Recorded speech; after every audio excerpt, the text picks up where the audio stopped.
right. Welcome to another episode of How I Met Your Mortgage. As always, I'm your host, Adam Smith, with Just the Tips Coaching. And this week, we've coincidentally got a really interesting guest, a repeat guest. Welcome back to the show, Michael Schaffer. Hello, Michael. Hello, Adam. Hello. I'm not even really sure how to dive into this other than to say that we're glad you're okay. We're glad you're alive and kicking. Your home is still standing. Your office is still standing. Both had been under evacuation orders at one time. For those of you that haven't seen Michael or heard Michael on the podcast before, Michael is in LA. He is absolutely right where the chaos of these fires has been going on, and I'm sure that you guys have been able to focus on not much else over the last week. So thank you for taking the time. I mean, we even talked about what the mortgage-backed securities market had done over the last week, and you weren't caught up on that until today. And it was, last week was ugly, no question.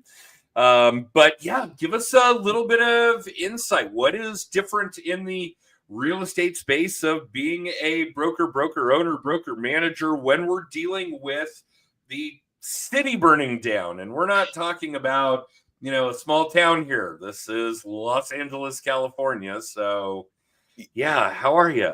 It's been a really strange and just stressful week, even though I myself didn't have to evacuate my house. My office was under evacuation warning for a little bit, but I wasn't here anyway.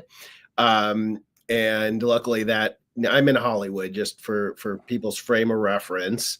And the major fires are West Side, Pacific Palisades, and then Northeast, Altadena, Pasadena area, which I work both areas regularly. Sure. I was showing in the Palisades a couple weeks ago, and the places that I was showing are gone.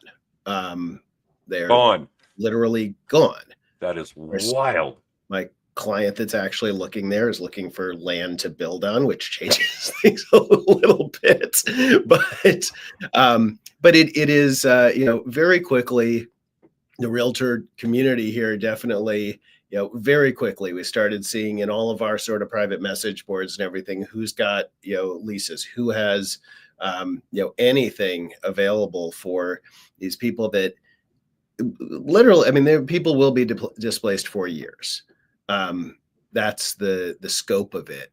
And the how this shakes out of it all, absolutely nobody knows. Nobody can even predict this right now.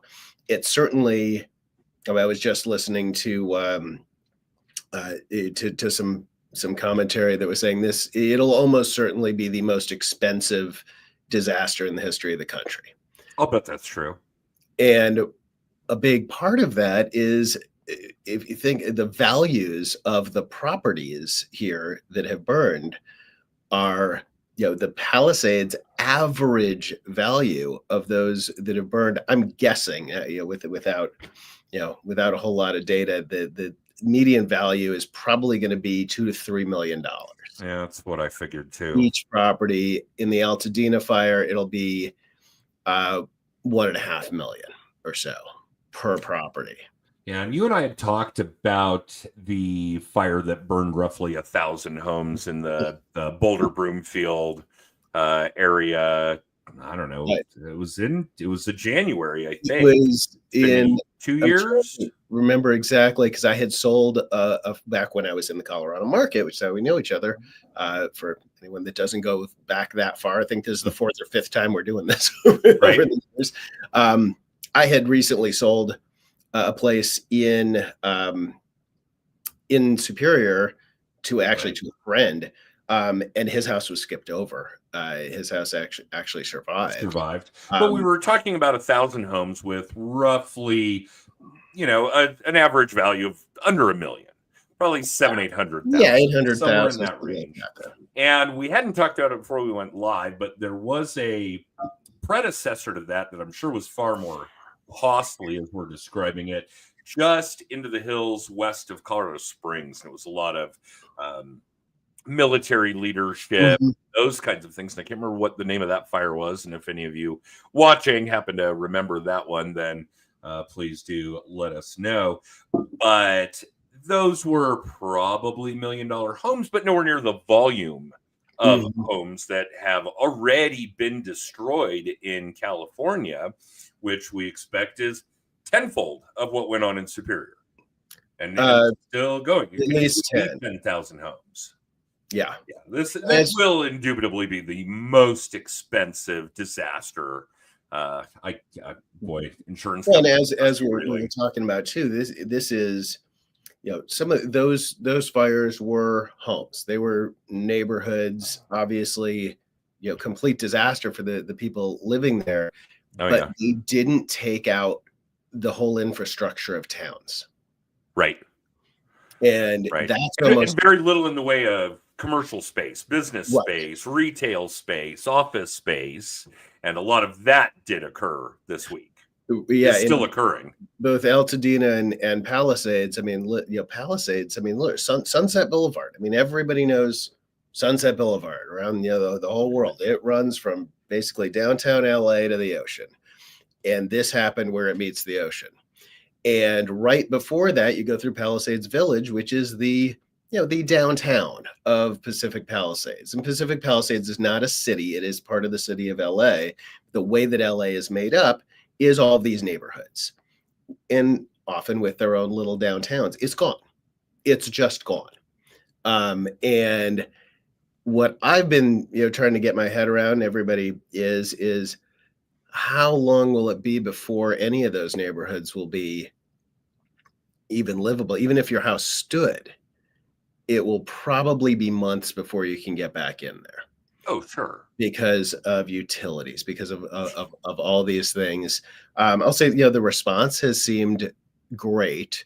It's been wall to wall. I mean, we literally, until yesterday was the first time that any of the TV stations here had any programming other than just live news. So it was literally 24 hours a day for 5.5 days. And nobody knows how it'll shake out. And we were already, in an environment, and this is going to affect everybody, is insurance. Insurance had become the most difficult thing to deal with here in real estate. Before the fire. Before this. Yeah. Before this, it used to be, you're an agent, you've got your buyer, you get your contract accepted, and who was your first call, obviously. Let the lender know it got accepted, and then you call and schedule the inspection. Now, for the last couple of years here, it's been call the insurance agent first. Yeah, absolutely. Then call the lender. And obviously, you worked a lot of years in Colorado. You know that we deal with this. And if you live in the high country, and I have a home in the mountains, and I remember the insurance company telling me I had to clear all the trees within 10 feet. And I had to clear all the branches that were lower than 10 feet. And I had to get all the landscaping, lack of a better term, material, pine needles, pine cones off the ground within 100 feet in order for them to insure it. And of course, they let me know this while it was already under snow for the next, 4 months. Of course. That was convenient. Like, I'm not sure how I'm going to get to the pine cones under the snow, but hey, we'll give it our best shot. And of course, the difficulty to get a property like that insured here is, I wouldn't even consider it a headache compared to what goes on in California. But I do think that that's a big deal and a growing ordeal coast to coast. Absolutely. Obviously, places where natural disasters run rampant. Unfortunately, in Colorado, we really don't have that many. We have fire. And and tornadoes sometimes on the eastern plains, yeah, but no hurricanes. Despite Denver being on a fault line, we don't have earthquakes, these kinds of things. Whereas California gets a lot more of this. Population is bigger, the population density is greater, the risk for fire, for earthquake, for It wouldn't be a hurricane on the West Coast. It would be tsunami, I believe, is the proper Technically, I guess terminology. we don't really deal with them. We've certainly seen a lot of that. We won't get into Oh, whether or actually, not it's a cyclone. It's a cyclone. Actually, tsunami a is cyclone. the tsunami is the earthquake under the ocean. Under the water. Got it. Okay. So it's been chaos. And I think this is going to have wide ranging effects on the property and casualty insurance game coast to coast. What's going to be interesting to see is what happens to. So we have what's called the California Fair Plan here, which is the insurer of last resort, and that's where you can't get insurance at any reasonable rate at all. It's bare bones. It's fire only. And it's funded by the insurance companies Through a state program. Through a state program. Yeah, I think we have that here, but I think the maximum coverage here now is like $400,000. Well, okay. I was going to say our maximum coverage here is $3 million, which is not nearly enough for a lot of these properties. Oh, for sure. We have, and I deal with this a lot. Probably half of the properties that I've dealt with in the last couple of years have been in high fire zones. It's a lot of what I do. And so I've had, clients that have gone fair plan. I have a amazing insurance agent who can, find whatever the best private coverage is, but sometimes that's obscenely expensive. Oh, sure. I have a client who, year plus ago had bought a home in the hills in Tarzana, which was almost threatened the other night, and luckily it didn't come over the ridge. But they were, looking at the prospect of a $50,000-$60,000 a year policy to get full coverage, essentially, or go without a lot, go with bare bones coverage, and go that route. And sometimes, you look at these and you say, well, these are $5 million homes, $10 million homes. Like, who cares? They must have the money. Not necessarily. I mean, it's still a big thing to think about. You might be paying $100,000 or more a year in insurance. Yeah. Even if your home is $5-10 million. And also, that's probably on par with what goes on here now. Yeah. And then, even my homeowner's insurance, has gone up. I'm in a fire zone. I'm right near Griffith Park, which is a giant open space. And so a lot of the people, like even in my neighborhood, you might have had that house for 30 years, 40 years. And luckily our property taxes don't reassess here. That's true. So yeah. There is a moratorium there. Keep people in their homes here. We don't have what I believe every other state has, which is the reassessments. That could be. I don't know. Obviously, we all know about rent moratoriums in New York, because every now and then you hear a tale about somebody who's been renting their apartment for 50 years, and the rent is $600 a month or something. Yeah, we have that here too. Looney Tunes. Okay, but yeah, the property taxes being frozen, and what we're describing for those of you that aren't there, and the only reason I really pay close attention to it is my folks are there. They're in the Coachella Valley in Palm Springs, Palm Desert.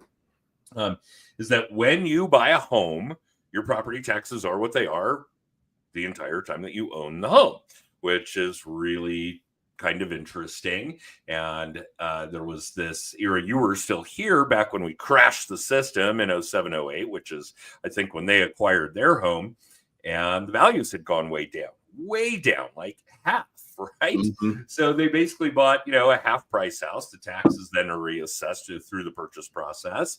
And despite California having a significant rebound in those last 15, getting closer to 20 years, yeah, it is what it is from the time they bought it, which is really cool. Right. And they'll rise. They can rise a little over 1% a year, but nowhere near what the property value.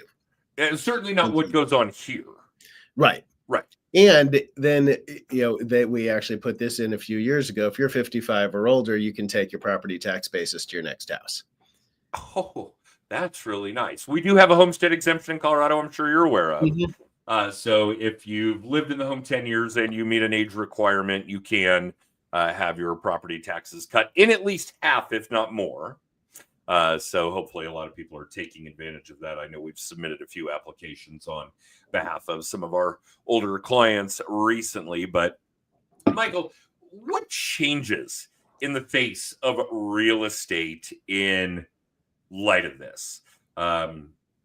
You Do we know, have lots for sale eventually here in another year as this is cleaned up, so mitigated? Do yeah, we there's a we're 10,000 homes down, supply and Mhm. demand's going to be affected?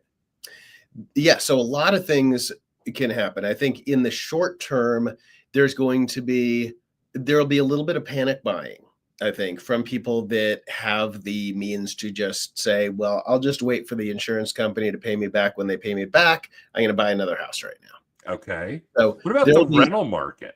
the rental market is even more out of whack. That's going to be so they are going to very aggressively go after price gouging in the rental market. Okay.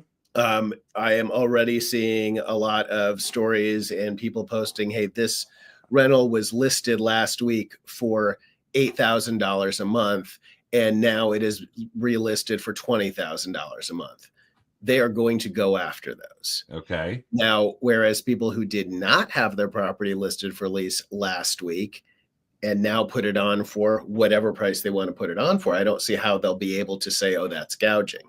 So we're definitely going to have a massive increase in demand for rentals, especially single family rentals, because that's most of what has been destroyed Okay. is single family homes.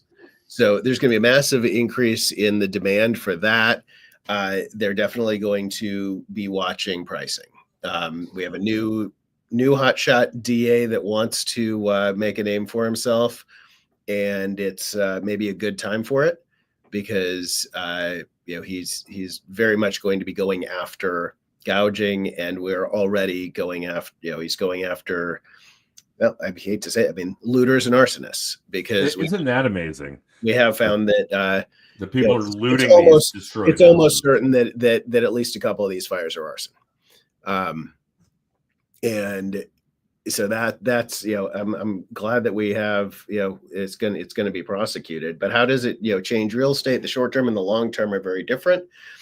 In the longer term, as far as lots for sale, well, sure, there are going to be people that don't decide to rebuild. And I think that one of the places that's going to be interesting to look at, especially in Palisades, some of these high dollar places don't have insurance. So it's actually something I'm going to be looking at as far as potential future business is these great lots up there with high dollar homes that are now gone that had no mortgages, so they didn't have to be insured. Oh my. Them are not insured. Oh my. And well, and the thing is, a lot of those are not owner occupants. So this is foreign money, a lot of that, and they will just pick up and leave. There's going to be a lot of that are going to say, "Why would I rebuild? I had this place to rent it out. I'm not going to do that." So there will be eventually plenty of lots available.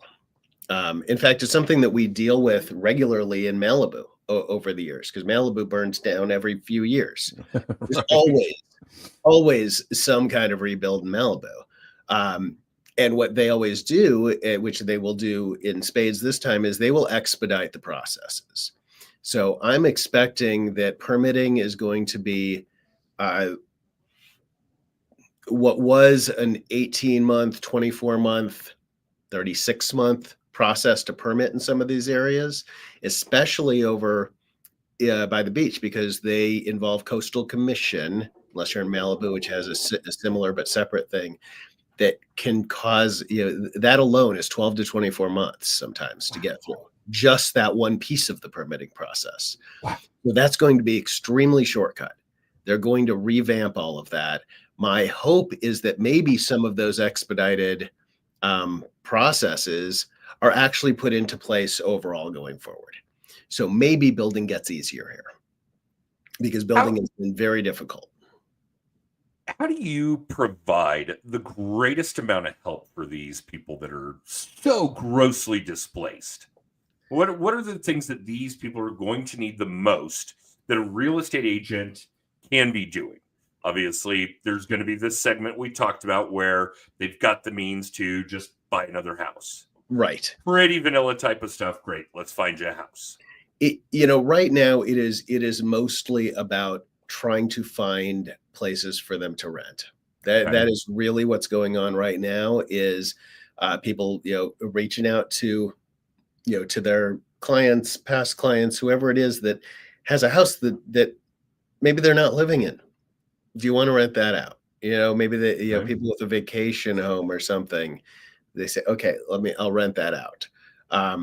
So that's going to be some of the immediate needs as far as, other immediate help. Um, frankly, I mean, and I just had a client check in with me who actually lives in Switzerland, who's relocating here, and just said, where can I donate? What can I do? I don't want to endorse anything, but to me, if you want to help in some way, you throw some money to the Red Cross. They're the ones on the ground here. That's always going to be reputable. There's going to be a lot of scams. Yeah. There's going to be a lot of that. My hope in the longer term is that this might actually improve building processes, permitting processes, which have been a huge headache. A lot of things might get streamlined, but that's going to be over the years. The Plural. You immediate, think it's going to be plural years? absolutely. There is not a chance that this is not a years-long process. Okay. We have seen some footage about relatively new houses in that area that were built with the Yes. understanding that having Mhm. proper fire mitigation, anti fire materials, Uh-huh. keeping the house separate from anything that would have a fuel type of material, these sorts of things. Obviously, they're very far and few between when we're talking about what's going on there. But I do think that will change. But It's important that hypothetically, I'm a displaced homeowner in Palisades. How long do you think I'm really looking at before I'm made whole, back to normal? 24 oh, months, 36 months, 60 yeah. months? I mean, I would say, this is not going to be normal in those areas ever. Actually, it's not going to ever be the same. We literally have to rebuild those cities. Um, I would be surprised if the majority of people are back in their homes in 3 years. Wow. Okay. So we don't expect the majority to be That's replaced in just 3 years. looking at it, watching the footage, looking at the maps. It is going to be months before the debris is gone. Yeah. Uh, Okay. Right. Truly, and things like where do they put it? I mean, there are a lot of things, and they will be bringing in. I mean, this is going to be a military logistics kind of problem, and that we do have the National Guard on the ground here, guarding the areas. This is going to be a sort of a military level rebuilding. Talking about rebuilding something like I don't want to A say it's like city. Dresden, but I mean, A it's, city. yeah, We're rebuilding a city. yeah. And it's, to some extent rebuild. So I can't remember who exactly I was listening to the other day who was making the point that, and they were using the campfire, Palisades, California, from a few years ago, worst fire ever. In that entire town was wiped out, and they were saying they're rebuilding, and the way that they're rebuilding is so much better that Sure. they are so much safer than they would have been. So I think that we're going to see a lot of better building. We're going to see, it's going to change the face of the neighborhoods and the areas, because this is a place where there are a lot of trees. It is wooded. That's part of what people love about it. But we're going to have to see more space. I won't be surprised if the very long standing, in California, you can't cut down an oak tree. that's probably going to change because there is going to be more incentive to say, hey, maybe a dry oak tree isn't the best thing to have everywhere. And we understand it's the state tree, but maybe they shouldn't be everywhere. Yeah, there will be some changes there. This does not allow those of you here to go picking columbines. Let's not, confuse this. But yeah, well, and I would be willing to bet that a lot of this woodscape, this landscape, is gone anyway. Well, and that presents the next problem, which is someday when it rains here again, we are going to have landslides that are going to be really problematic. That is mostly going to be in certain areas, not even so much Palisades, but in Brentwood, where some of it has gone over to. Mandeville Canyon in particular was burning the other day. Not a lot of structures destroyed there, but it's a very deep canyon, very steep, and it has always had some landslide issues. And now with burn scar, that's going to be far worse. I actually have a good friend who lives at the base in there. He's been evacuated for days, but that's going to be the next issue, is what ends up sliding down the hills. Jeez. So all of that is going to change building codes. It's going to change, how all of this works. In the shorter term, it's just about finding places for these, for everybody. And frankly, I think one of the bigger issues is going to be people taking advantage.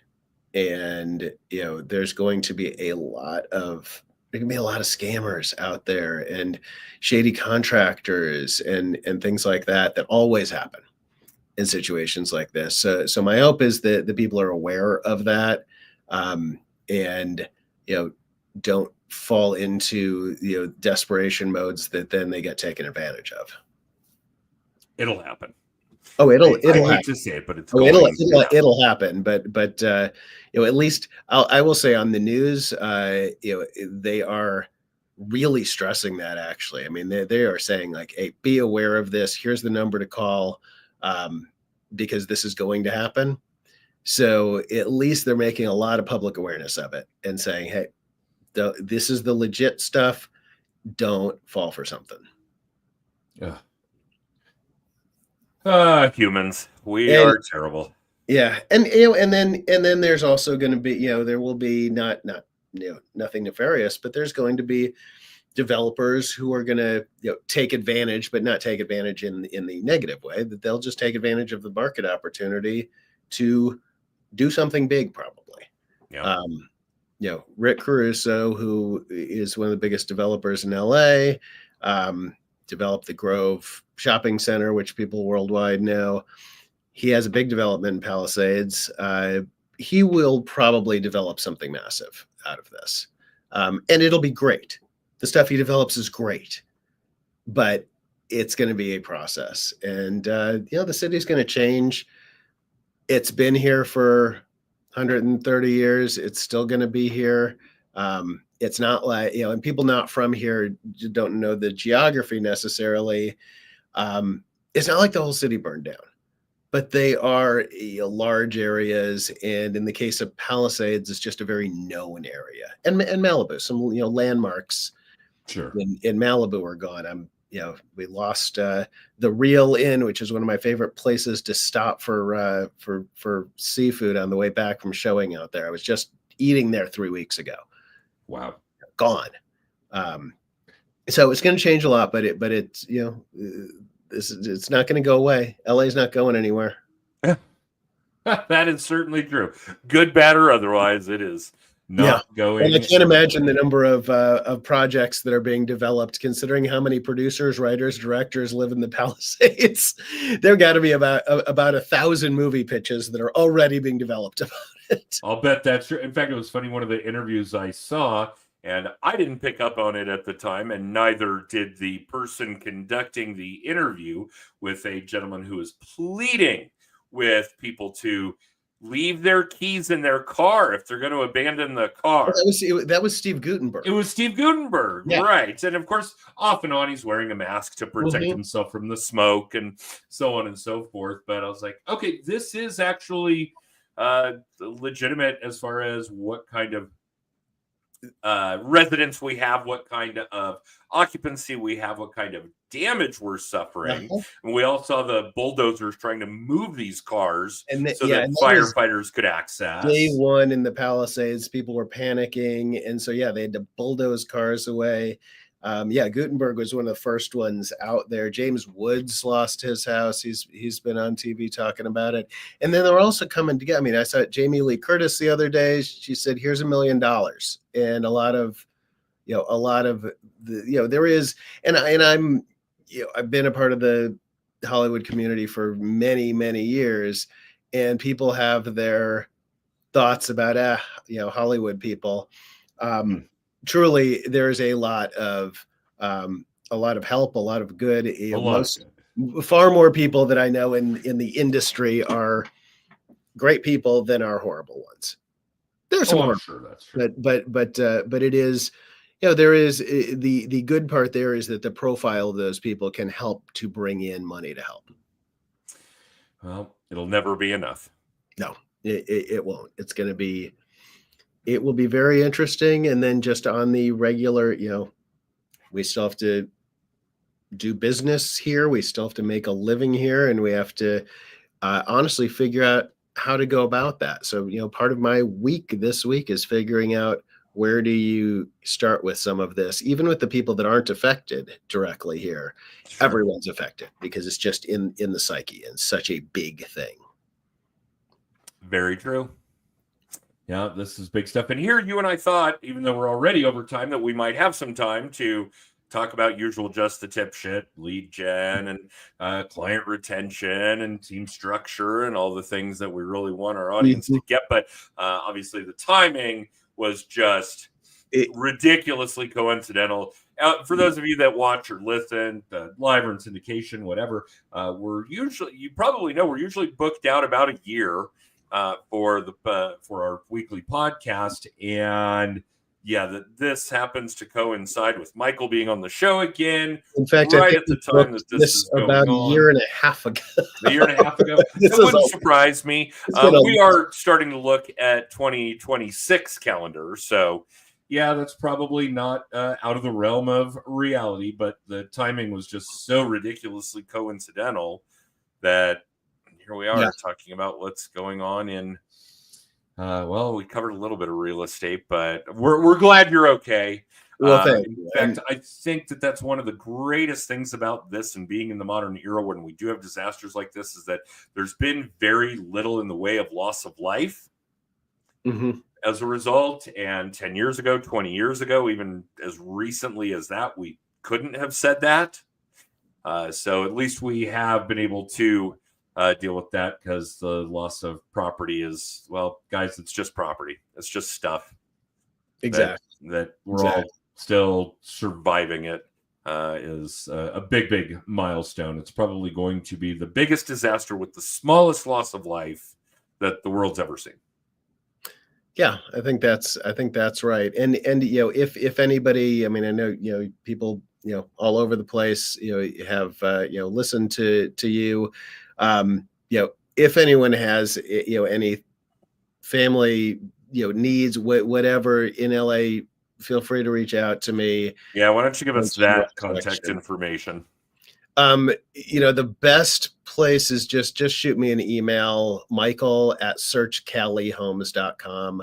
Up on the screen it shows Search Cali Homes. Just put that together. Michael at Search Cali Homes. I'll put that comment out on all the feeds as well. Yeah, feel free if you hear of a friend of a friend needs a place, something like that.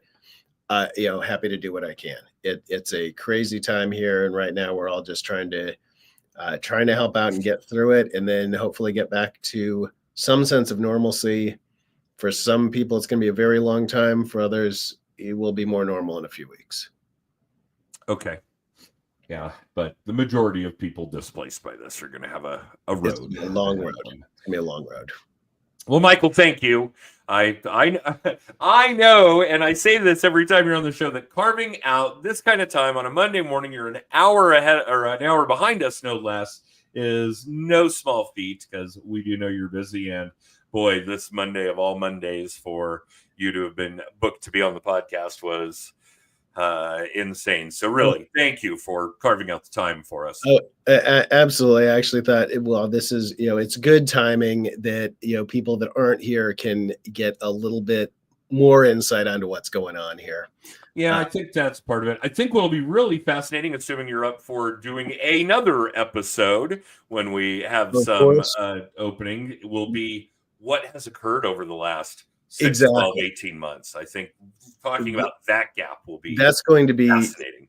Yeah, it's going to be very interesting. So yeah, of course, as always, just let me know.